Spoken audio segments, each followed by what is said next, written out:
Hello and welcome to Learn Spanish with me. My name's Tyson Farmer. I also teach guitar. I have a video channel on YouTube under Tyson Farmer. It's a pretty young channel. This video is my first for the Spanish thing, and it's really made for selfish reasons, but I also want to kind of share some of the things I've learned about learning Spanish and what works for me the best. This video is more of a proof of concept. It's probably going to be pretty ugly. The sound's going to be bad. The lighting's going to be bad.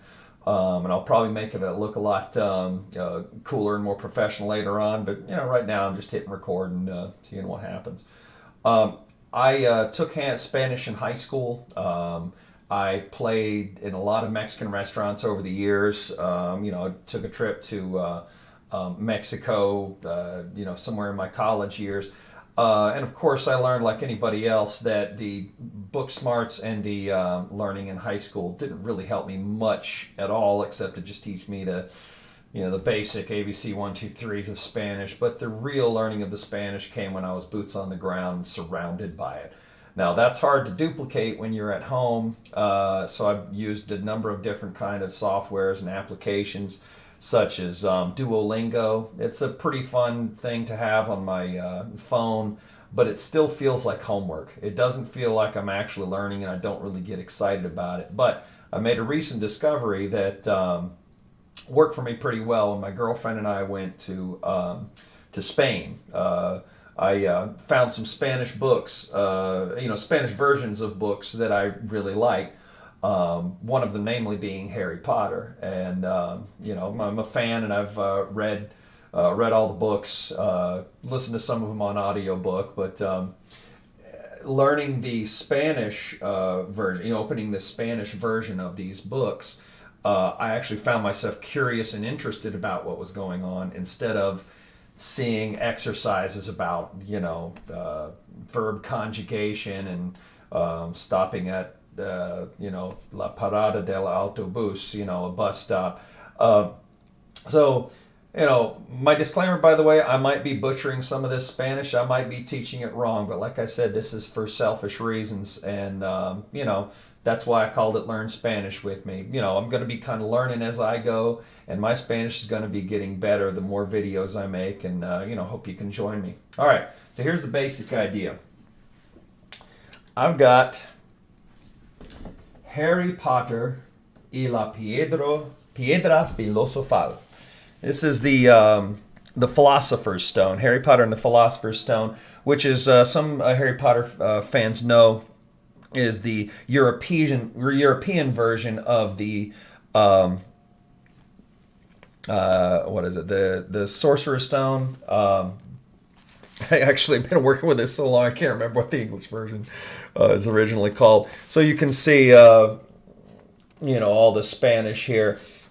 And if you're not really up on your Spanish, you're going to be quickly bogged up by all the different kind of words. But I'm telling you, man, this way I've found has made me have better, better progress in my Spanish than anything else I've done. Okay, so here's the general idea. I've got this app on my Android called Random UX. I don't know if I can get it to focus. All right. Random UX, and it's pretty handy little program because it allows you to tell it what kind of random numbers you want. You've got ranges here. Dice, you can roll a dice, and get different kind of dice there. You can tell it how many dice you want. For my purposes, I only need to use one. And there's even just casting lots where you can say, okay, who picks the shortest straw? And whoever, chooses it is the odd man out, right? Okay, so this has really helped things because it randomizes my whole process. Reason I said 1 to 260 is because, of course, there are 260 pages here, right? so somewhere along the way, I'm gonna, hit something I haven't hit before. And if it does go on a page I've worked with before, then I just use it as a review and see how well I can remember all the stuff I learned, right?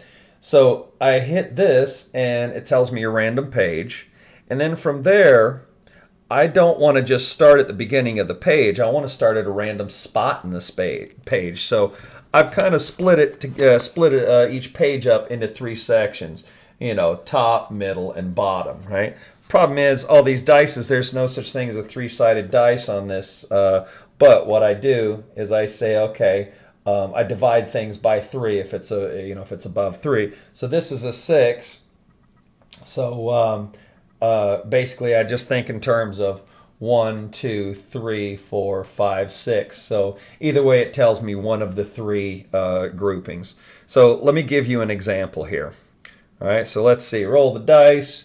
We got 39. All right, so let's go to page 39 pretty early on. And basically, I'm going to try to see what is going on with the page and not look too much at other paragraphs because it might clue me in, by seeing names and stuff. I just want to kind of see if I can recognize it. And that moment of recognition is kind of exciting because I realize, oh, it's this spot in the book. And then I learn from there. That's the moment of learning when I have that kind of moment of realization. This is what's happening in the book. Okay, let's roll the dice. We got a 3. Okay, so this is third paragraph. Third section. 1, 2, 3. All right, here we are. Get it to focus. All right. A la mañana siguiente, cuando Harry fue a tomar el desayuno, un olor horrible inundaba toda la cocina. All right. I'm going to do this with the idea that this is for beginner Spanish, speakers. Even if you have some experience, I know you're probably here for a reason, so this will be a good review on the basics. So I'm going to go real microscopic and sort of molecular here and, pick apart everything. All right. A la mañana. Right here. A la mañana. Most people know of the word mañana as meaning tomorrow, but in most cases, it's actually going to mean the morning. So it's basically, in my understanding, it's basically the same thing. You could say in the morning or in the tomorrow, at the beginning of the next day, literally spoken. So a usually means at or about. La is the. Mañana, la mañana wants to agree with each other since they both have on the end. And so in the next, or in the morning, siguiente, I'm pretty sure this means next, but I'm not sure. And this is where my translation software comes into play. So I've got this software called Reverso Context, and I love this. You got to have a Wi-Fi signal for it to work, but even just the free version is freaking amazing because it gives you all these great examples. Okay, so I'm going to go ahead and look up siguiente. All right, so there it is. Next, following, after, subsequent, forthcoming, upcoming, ensuing. So there's a lot of different meanings that these words can have, just like one word can have several different contexts and meanings in the English language, and I got to decide which one it is. This one's pretty cut and dry, so following or next works very well. So in the morning next. In Spanish, you're going to have the adjective, the explaining word, after the noun. So what this literally translates out to is at the morning next, but we could parse it into English, the next morning, right?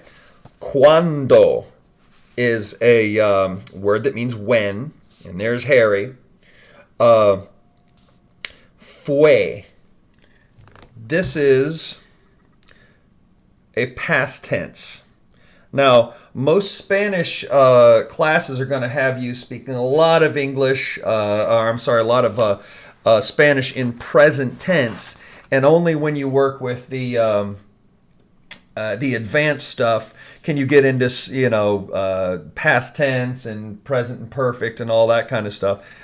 I find that just diving headfirst into this stuff really helps because it's a real world thing. So, in a book such as this, or just about any book, you're going to find things mostly in past tense, of course, because it's telling a story that already happened, whether it was, true or not.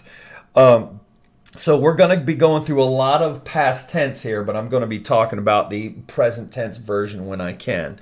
Okay, so fue. Take a look what that says. And it looks like was or were, right? There's all these different kind of contexts, but basically the most common one is was. You'll notice it has all these sort of examples. The individual was, esa persona fue, right? So, when Harry was, right, a tomar. I'm going to skip over that a and just go with tomar. That means to take. Now, any Spanish verb, of course,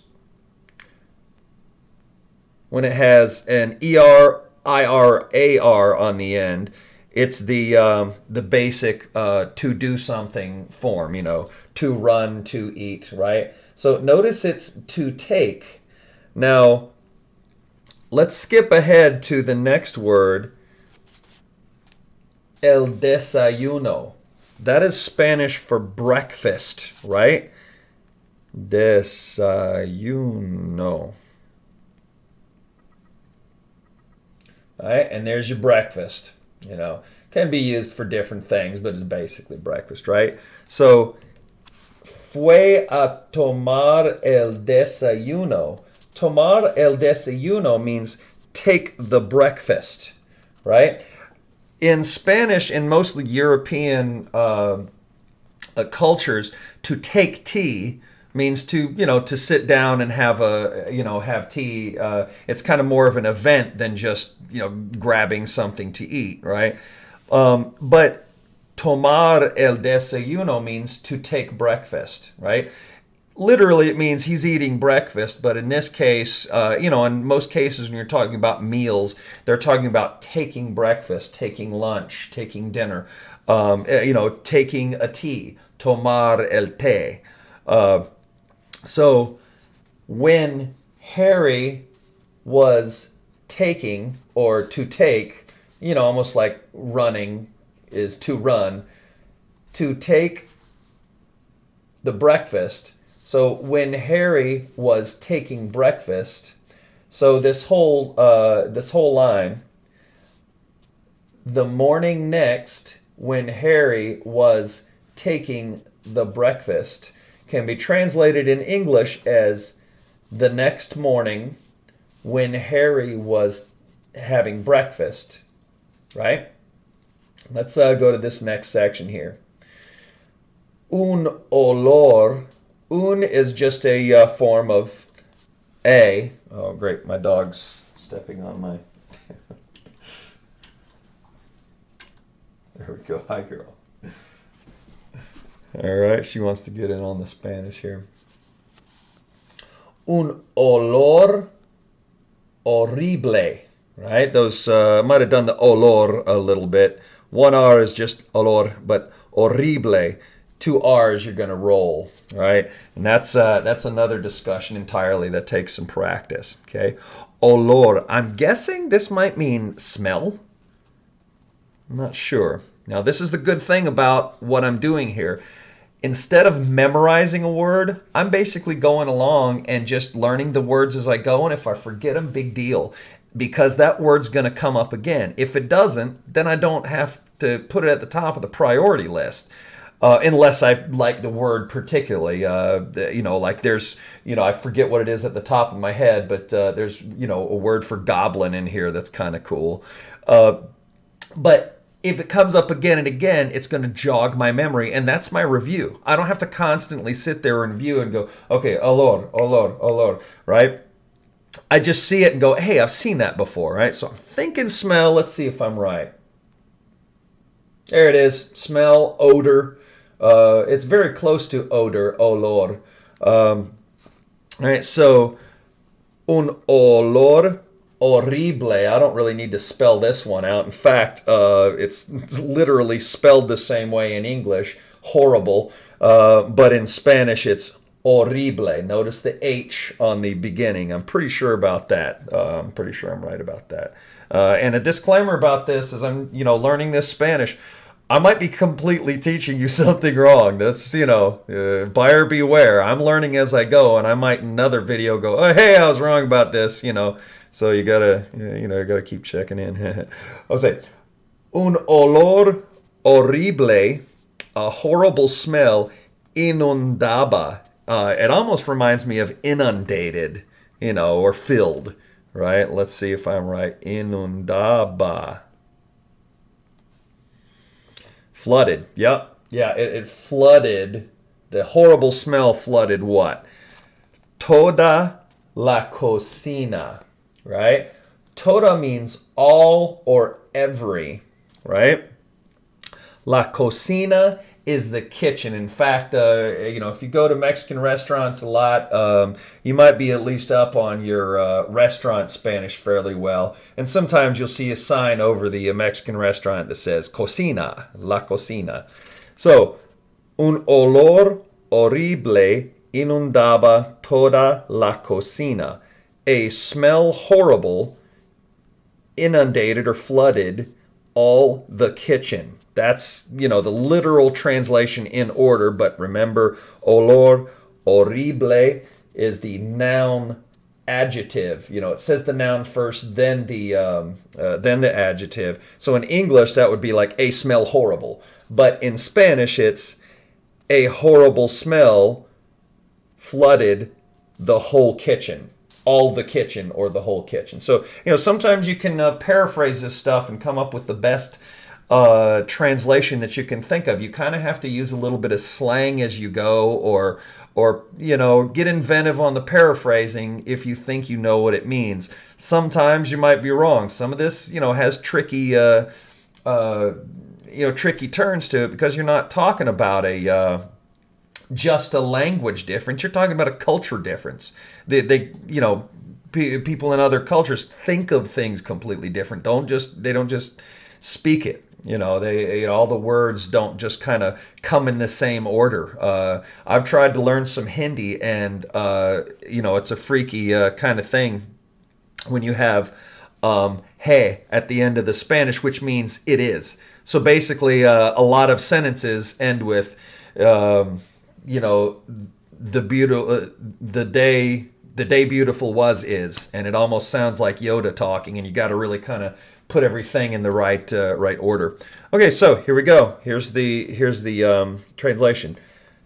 The next morning when Harry was taking breakfast, a horrible smell flooded the whole kitchen. All right. Now, so far, I can't quite tell exactly what's going on here. Bigger Harry Potter fans than me might remember, but I can't remember what this smell is. So basically, that's my game. If I can translate this and figure out what's going on in the book, then okay, the exercise is done. In other words, what part are we on? But I gotta basically keep going until I figure out what the heck is going on here. Parecía. Right? That is a past tense of parecer, which means to appear, or it appeared. Parecía or parecer, it sounds a lot like appear, right? Or apparition, aparecer.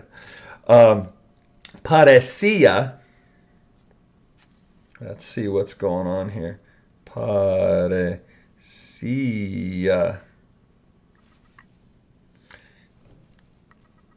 It seemed, right? Or it appeared. So we don't even have to be talking about visual things, like actually looking at things the way they appear. We can be talking about figuratively. It appeared as if, right? There's your it appeared, right?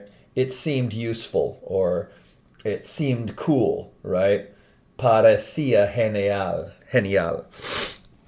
So it seemed proceder. I'm not sure about that one. It sounds like proceed.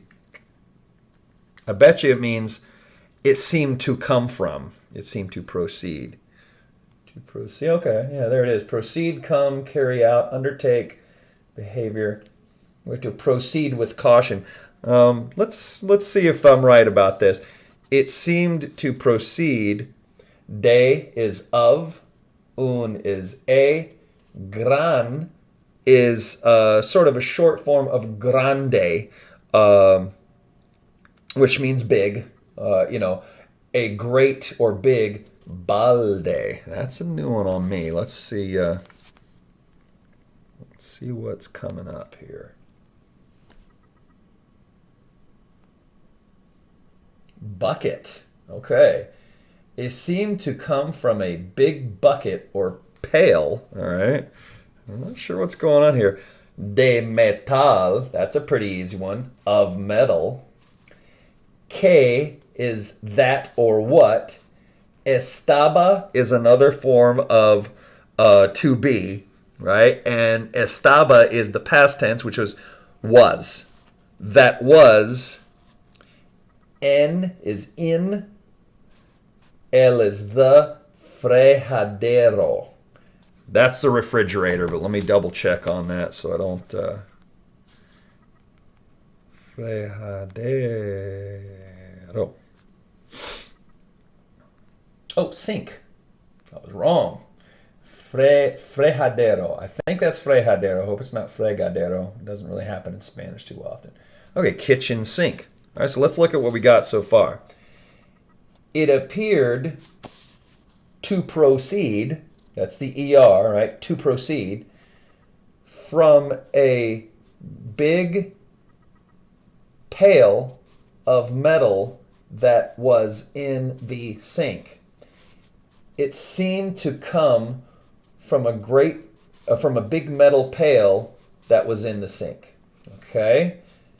So the next morning when Harry was going to have breakfast, Harry went to have breakfast, a horrible smell flooded the whole kitchen.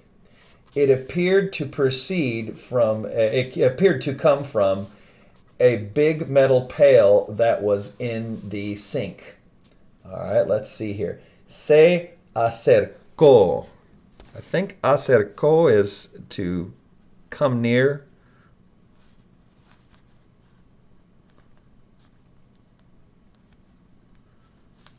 Phone keeps hijacking me. Acercó.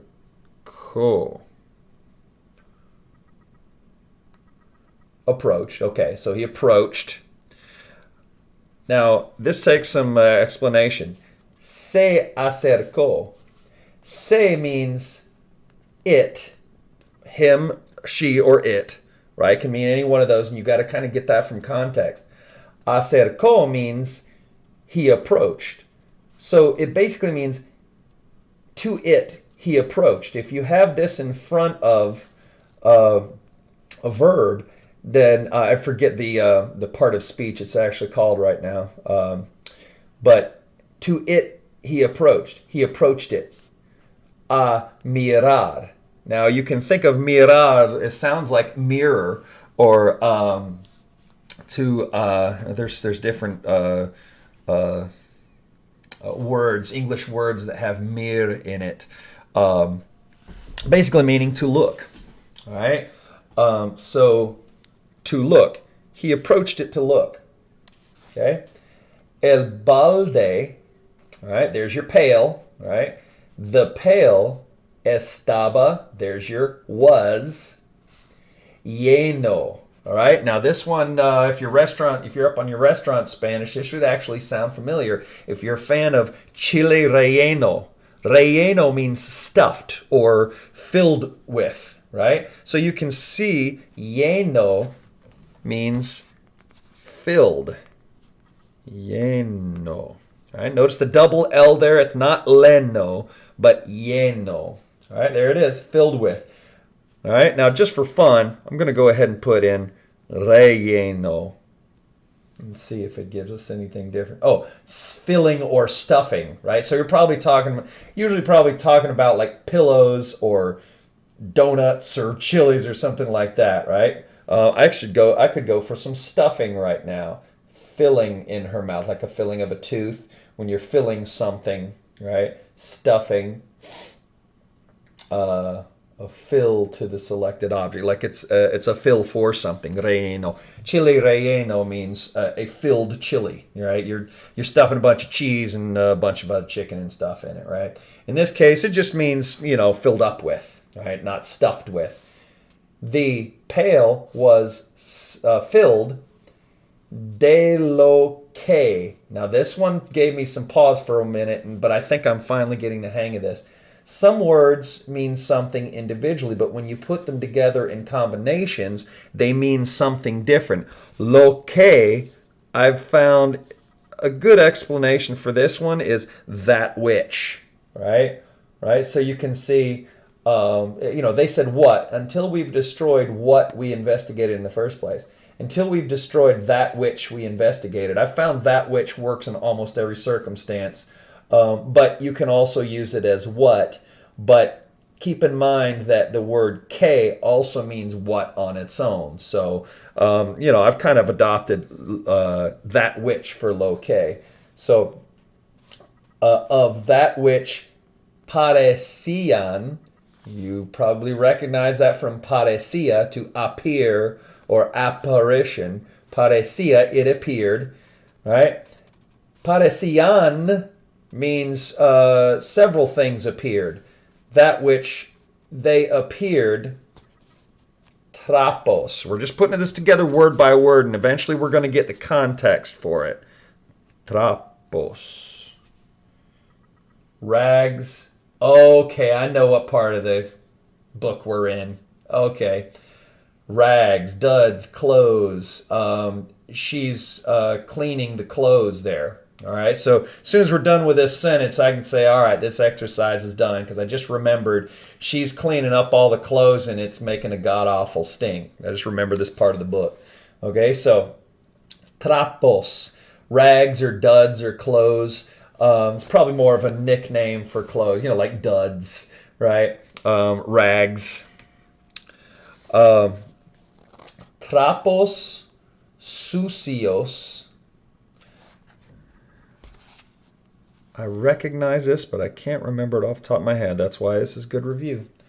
Sucios. Clean, maybe? Oh, dirty. It's the opposite. Oh. Hold on just a second.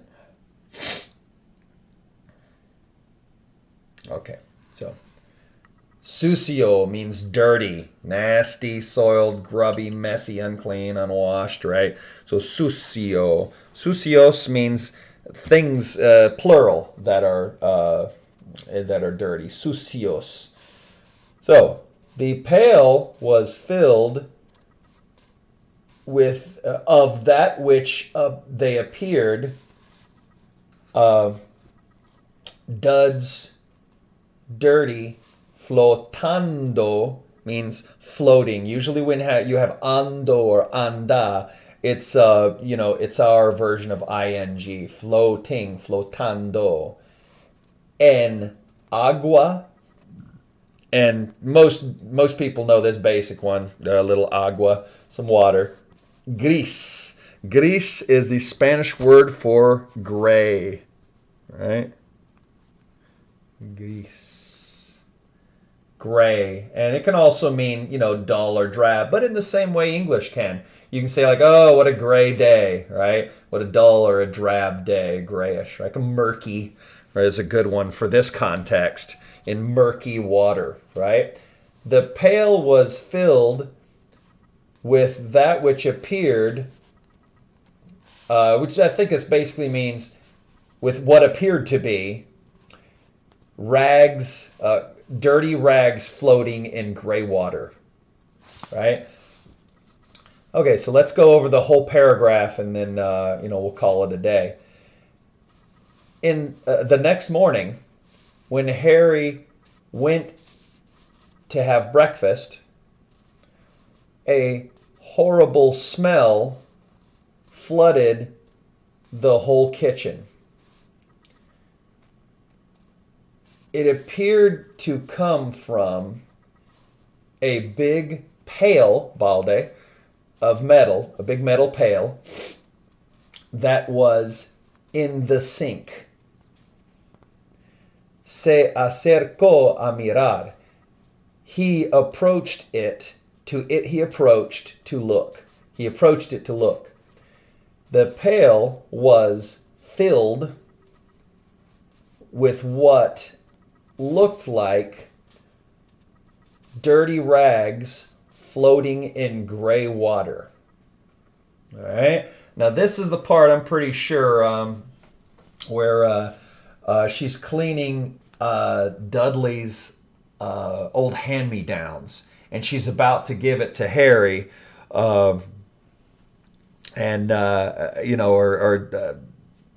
forget exactly the context. I think she's going to give it to Harry, and he just ends up with his crappy old school hand-me-downs. And he has to wear these ratty old clothes to school. ¿Qué es eso? What is this? He questioned to Tia Petunia, Aunt Petunia. Fruncio, the woman pursed her lips. It seemed always that Harry preguntar algo. Well, I'd have to get into more with this, but that's the exercise. This is what keeps me from overdoing it each day. Right? I learn a little bit, and then I go, okay, I remember that part of the book. Right? That's it. All right. So I want to thank you for joining me. This one went a little bit long, but from here on out, I explained everything the way it's going. I might make a better intro video someday. I might, make it look. Well, hi, cat. I make it look a lot more sexy. And professional, but right now this is just hitting record and showing you what I do on a daily basis. Anytime I get a little bit of a break, I sit down, I do a quick sentence or paragraph with the random factor on my Harry Potter book. So thanks for joining me, and I'll be making a lot more videos as I go along, and I hope you can join me in learning Spanish with me.